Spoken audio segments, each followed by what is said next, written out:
बच्चे हमारे आजकल के बच्चों ने एक मसला बड़ा पक्का याद कर लिया। कहते मौलाना पीर साहब पसंद की शादी करना जायज़ नहीं। मैं कहता हूँ साहब और भी बड़ी चीज़ें जायज़ हैं, सिर्फ एक ही शय जायज़ रह गई है। रसूल पाक सल्लल्लाहु अलैहि वसल्लम सिवाय अल्लाह के किसी के पाबंद नहीं, किसी के पाबंद नहीं। पर जनाब सैयदा खतीजतुल कुबरा रदी अल्लाह ताला अन्हा ने पैगामे निकाह दिया, या रसूलल्लाह मैं शादी करना चाहती हूँ, हुजूर किसी के पाबंद नहीं। पर मेरे महबूब ने फरमाया मेरा चचा मेरे वालिद की जगह है, मैं अपने चाचा से पूछ के तुम्हें जवाब दूंगा। यह है पसंद की शादी जो मेरे नबी ने बयान फरमाई है। तू सारा कुछ क्रॉस कर कर के गुजर जाता है। यहाँ तो हाल ये है कि पालने वाला कोई और साए में बैठने वाला, बाग तेरे दी कर कर राखी मैं सारी उम्र गुजारी, तो जदों ये फल पकन ते आया तो लै गए होर व्यापारी। और बेटा गुजरता है अम्मा के दरवाजे के आगे से, अम्मा के दरवाजे के आगे बेटा अमरूद लेके आया है 6 किलो। तवज्जो है मेरी बात पर? इधर देखें जी, छोड़ें थोड़ी देर हमारी सुने।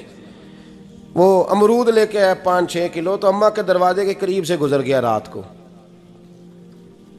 तो कमाई खाने का टाइम आया ना, तो गुजर गया। तो वो वज़ीर आज़म से डरता है ना, तो जाके बीबी से कहता है बीबी के हकूक़ देना भी रसूलुल्लाह की सुन्नत है। लेकिन ये क्या बात हुई, तूने बीवी और माँ का मुकाबला शुरू करा दिया? समझ तो सही, ये तेरे लिए काबे की जगह है और तू बीवी के लिए काबे की जगह है। उसे भी समझना चाहिए, गौर करना चाहिए। 5 किलो अमरूद लेके तो माँ के कमरे के करीब से गुजर गया है। बीबी को जाके कहता है चल आधा किलो अम्मा को भी दे, या उसके कौन से दांत हैं। तो प्लेट में डाल के वो लाई है। तू समझा ही नहीं, तूने गौर ही नहीं किया। बंदा तो वो ठीक नहीं था, नेपोलियन। पर किसी ने उससे पूछा था बता जिंदगी में पैसे लेने का मज़ा कब आया? उसने कहा कि मुझे मज़ा तब आता था कि मैं अपनी सारी कमाई ला के अपनी अम्मा के हाथ पे रखता था, और फिर जब मैं अपनी माँ से थोड़ा थोड़ा खर्चा लेता था ना, थोड़ा थोड़ा, तवज्जो है मेरी बात पे? अम्मा जी 10 रुपये दे आज। कहते जब मैं थोड़ा थोड़ा खर्चा लेता था ना, तो मुझे यूँ लगता था जैसे मैं बादशाह वक्त के सामने खड़ा हूँ और वो ख़जाने का मुंह खोल खोल के मुझे देता जा रहा है। तो इस जायके को समझ तो सही भाई, तो इसको समझ तो सही भाई। याद रखें और गौर करें, माँ और बाप। और फिर ये भी सुन लें, नबी पाक सल्लल्लाहु ताला अलैहि वसल्लम ने माँ बाप के लिए फरमाया हुमा जन्नतुका व नारुक, यही तेरी जन्नत है और यही तेरे लिए जहन्नम है। अगर ये राज़ी हो गए तो तेरे लिए जन्नत है, नाराज़ हो गए तो चाहे तू 100 पीर के मज़ार पे हाज़री दे आ, लेकिन जब तक अब्बा राज़ी नहीं उतनी देर तक अल्लाह राज़ी।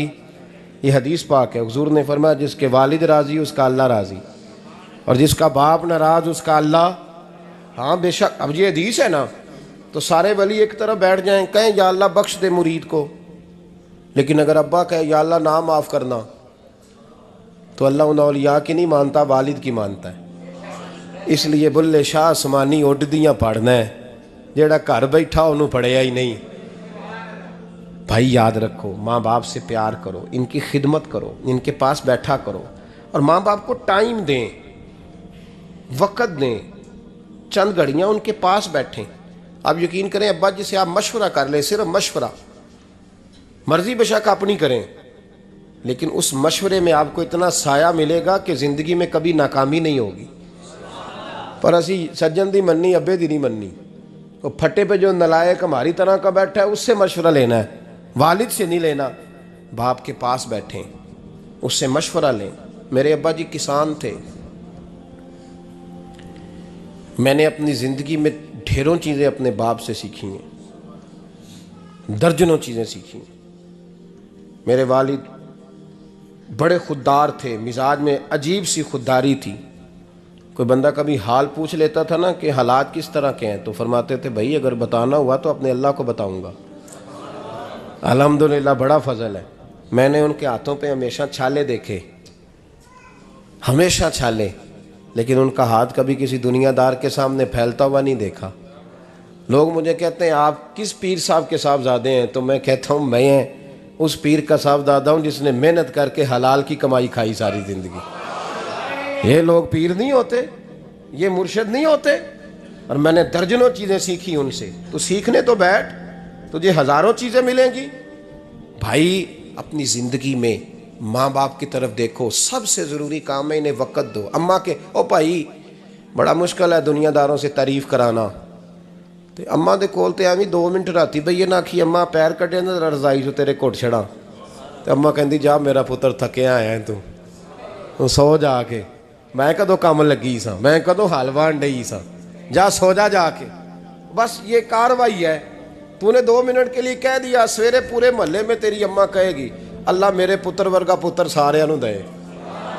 राती आउंदा है तो मैनू घुट के सौंदा है, अल्लाह घुटिया कोई नहीं सोया भी कार्रवाई पाई सू, लेकिन वो सबको बताती है। तो भाई इतनी कीमती चीज़ और तू छोड़ के मैं कभी जलसे से देर से आता था ना, अब तो जाता नहीं ज़्यादा जगहों पे। कोशिश करता हूँ कि चलो माहौल के मुताबिक, थोड़ा खुश्क आदमी हूँ तो हर जगह सेट नहीं हो पाता, इसलिए कम जाता हूँ। तो कभी रात को आते थे ना देर से, मेरी अम्मा जी शुगर की मरीज़ थी, तो मैं छोटे भाई को फ़ोन करता था कि अम्मा जी सो गए, कहते सो गए। मैं कहता था कि तू ना इस तरह कर, नीचे आ जा, 2 बज गए, वो शुगर की मरीज़ है, आँख खुल जाए ना तो दोबारा लगती नहीं बुज़ुर्गों की, तो तू दरवाज़ा खोल दे, अंदर दस्तक दी तो दिक्कत होगी।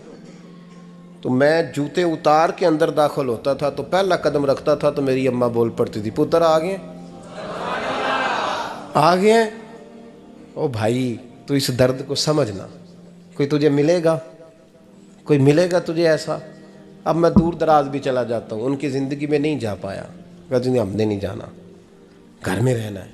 इस कैफ को समझ ले, इस दौलत के करीब हो।